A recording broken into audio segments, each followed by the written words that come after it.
അന്വേഷണം തടയണമെന്ന CMRLന്റെ ഹർജി ഹൈക്കോടതി ഡിവിഷൻ ബെഞ്ചും തള്ളിയിരിക്കുന്നു. FIR ഇല്ലാത്തതോ കേസ് രജിസ്റ്റർ ചെയ്യാത്തതോ അന്വേഷണത്തിന് തടസ്സമാകില്ല. സുപ്രീം കോടതിയെ സമീപിക്കാൻ സമയം വേണമെന്ന ആവശ്യവും ഹൈക്കോടതി തള്ളി.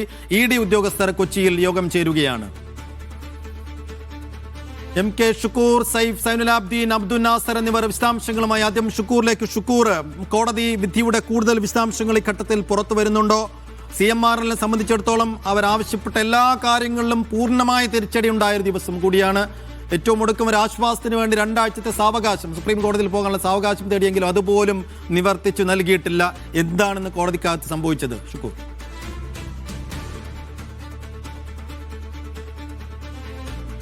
ഈ കേസിന്റെ വാദം നേരത്തെ തന്നെ പൂർത്തിയായതാണ്. ഇന്ന് വിധി പറയാൻ വേണ്ടി മാറ്റിവെച്ചതാണ്. ഇന്ന് രാവിലെ ജസ്റ്റിസ്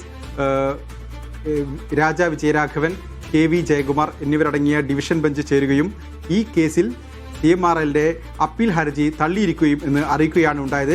അതിനകത്ത് അവർ പ്രഖ്യാപിച്ച ഏറ്റവും പ്രധാനപ്പെട്ട കാര്യം, ഇത്തരത്തിലുള്ള ഷെഡ്യൂൾഡ് കുറ്റകൃത്യങ്ങൾക്ക് ഒരു FIR, EDക്ക് അന്വേഷണം നടത്താൻ ഒരു FIR വേണമെന്ന് നിർബന്ധമില്ല എന്നുള്ളതാണ്.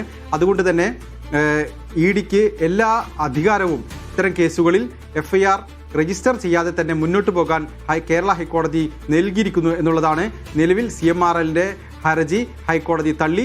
EDക്ക് അന്വേഷണം തുടരാം. ഒപ്പം തന്നെ ഈ കേസിൽ ഹർജിയുമായി സുപ്രീം കോടതിയെ സമീപിക്കാൻ 2 ആഴ്ച സമയം വേണമെന്ന ഈ CMRLന്റെ അപേക്ഷയും ഹൈക്കോടതി തള്ളി. അതുകൊണ്ട് തന്നെ EDക്ക് ഇനി ഈ കേസിൽ നിർബാധം നടപടികൾ തുടരാവുന്ന ഒരു സാഹചര്യം ഇന്നിപ്പോൾ ഹൈക്കോടതി ഡിവിഷൻ ബെഞ്ച് തന്നെ സൃഷ്ടിച്ചിട്ടുണ്ട്.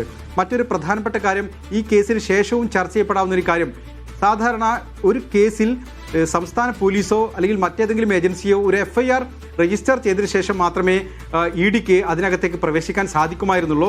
എന്നാൽ ആ സാഹചര്യം ഇപ്പോൾ മാറുമോ എന്നുള്ളതാണ്. ഇത്തരം ഷെഡ്യൂൾഡ് കുറ്റകൃത്യങ്ങളിൽ ഒരു FIRന്റെ ആവശ്യമില്ല, പരാതിയുടെ പോലും ആവശ്യമില്ല എന്നുള്ളതാണ് ഇപ്പോൾ ഹൈക്കോടതിയുടെ ഈ ഡിവിഷൻ ബെഞ്ച് പറഞ്ഞിരിക്കുന്നത്. അതൊരു ദേശീയ പ്രാധാന്യമുള്ള ഒരു വിധിയാണെന്ന് ഞാൻ മനസ്സിലാക്കുന്നു. ഇതേക്കുറിച്ച് കൂടുതൽ ചർച്ചകളും ഒരുപക്ഷെ വിമർശനങ്ങളോ അല്ലെങ്കിൽ അതിനെ അംഗീകരിക്കുന്ന നിലപാടുകളൊക്കെ ഇനിയും വന്നേക്കാം. എന്തായാലും അത്തരത്തിലുള്ള ഒരു സാധ്യത കൂടി തുറന്നു വെക്കുന്നതാണ് ഈ വിധിന്യായം. എന്തായാലും ഇതിന് ശേഷം ഇപ്പോൾ EDയുടെ തന്നെ രാജ്യത്തെ ഏറ്റവും മുതിർന്ന ഉദ്യോഗസ്ഥൻ ഇപ്പോൾ കൊച്ചിയിലുണ്ട്.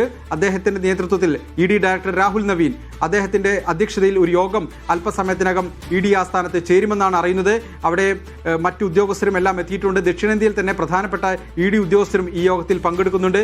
ED ഉദ്യോഗസ്ഥർ ഇതുമായി ബന്ധപ്പെട്ട്, ഈ കേസുമായി ബന്ധപ്പെട്ട് നടത്തിയ 12 ഇടങ്ങളിലെ റെയ്ഡുകളിൽ തിരുവനന്തപുരത്ത് ആക്രമിക്കപ്പെട്ട സംഭവമുണ്ടായിരുന്നു. ആ ഒരു പശ്ചാത്തലത്തിൽ കൂടിയാണ് ഈ യോഗം നടക്കുന്നത്. എങ്ങനെയാണ് ഇനി മുന്നോട്ട് പോകേണ്ടത് എന്ന കാര്യത്തിൽ തീരുമാനമുണ്ടാകും. നിലവിൽ 12 ഇടത്താണ് റെയ്ഡ് നടത്തിയത്. അന്ന് പിടിച്ചെടുത്ത അല്ലെങ്കിൽ കണ്ടെത്തിയ വിവരങ്ങളുടെ അടിസ്ഥാനത്തിലുള്ള വിശദ പരിശോധന ഇപ്പോൾ ED ഉദ്യോഗസ്ഥർ നടത്തിക്കൊണ്ടിരിക്കുകയാണ്. അതിൻ്റെ കൂടി പശ്ചാത്തലത്തിലായിരിക്കും ഇനി അടുത്ത സ്റ്റെപ്പുകൾ വെക്കുക. അക്കാര്യത്തിൽ കൂടി തീരുമാനങ്ങൾ ഇന്നുണ്ടാകുമെന്നാണ് മനസ്സിലാക്കുന്നത്. ഈ CMRLന്റെ തുടർ നീക്കങ്ങളെ കുറിച്ച് എന്തെങ്കിലും സൂചനകളുണ്ടോ? 2 ആഴ്ചത്തെ സാവകാശം അവർ തേടിയിരുന്നു സുപ്രീം കോടതിയിൽ അപ്പീലിന് പോകാൻ, അതുപോലും അനുവദിച്ചിട്ടില്ല. എങ്കിൽ കൂടിയും അവർ അപ്പീലിന് പോകും, സ്വാഭാവികം. പക്ഷേ അത് എത്രമേൽ വേഗത്തിൽ സുപ്രീം കോടതി പരിഗണിക്കുമെന്നുള്ളതൊക്കെ ചോദ്യമുണ്ടല്ലോ. അപ്പോൾ CMRLന്റെ ഭാഗത്തു നിന്ന് തുടർ നീക്കങ്ങളെ കുറിച്ച് എന്തെങ്കിലും സൂചനകൾ കേൾക്കുന്നുണ്ടോ ഷുക്കൂർ? CMRL സ്വാഭാവികമായും സുപ്രീം കോടതിയെ സമീപിക്കാൻ തന്നെയാണ് സാധ്യത. ഈ കേസിനെ സംബന്ധിച്ച് പെട്ടെന്നൊരു റിലീഫ് ഉണ്ടാകാനുള്ള സാധ്യത നിയമവിദഗ്ധരാരും തന്നെ പറയുന്നില്ല. ഈ കേസിൽ CMRL ഹൈക്കോടതിയുടെ സിംഗിൾ ബെഞ്ചിനെയും പിന്നീട് ഡിവിഷൻ ബെഞ്ചിനെ സമീപിച്ചപ്പോഴൊന്നും തന്നെ നിയമവിദഗ്ധർ ഇവർക്ക് ഒരു അനുകൂലമായ ഒരു നിലപാട് കോടതികളിൽ നിന്നുണ്ടാകാനുള്ള സാധ്യത വളരെ കുറവാണ് എന്നുള്ളതായിരുന്നു. കാരണം ED കേസുകളിൽ നേരത്തെയും സമാനമായ രീതിയിലുള്ള അപ്പീലുകൾ ഡിവിഷൻ ബെഞ്ചുകളിലും അതുപോലെ തന്നെ സുപ്രീം കോടതിയിലും എല്ലാം വന്നതാണ്. അന്നൊന്നും ഉണ്ടാകാത്ത ഒരു അനുകൂല നിലപാടുണ്ടാകാനുള്ള സാധ്യത വിരളമാണെന്ന് തന്നെ വിലയിരുത്തപ്പെട്ടുണ്ടായിരുന്നു. എങ്കിൽ പോലും ഈ കേസിൽ കോടതിയുടെ നടപടിക്രമങ്ങൾ വഴി പരമാവധി EDയുടെ മേലുള്ള നിരീക്ഷണം ഉണ്ടാകുക എന്നൊരാഗ്രഹം CMRLന് സ്വാഭാവികമായും ഉണ്ടാകും.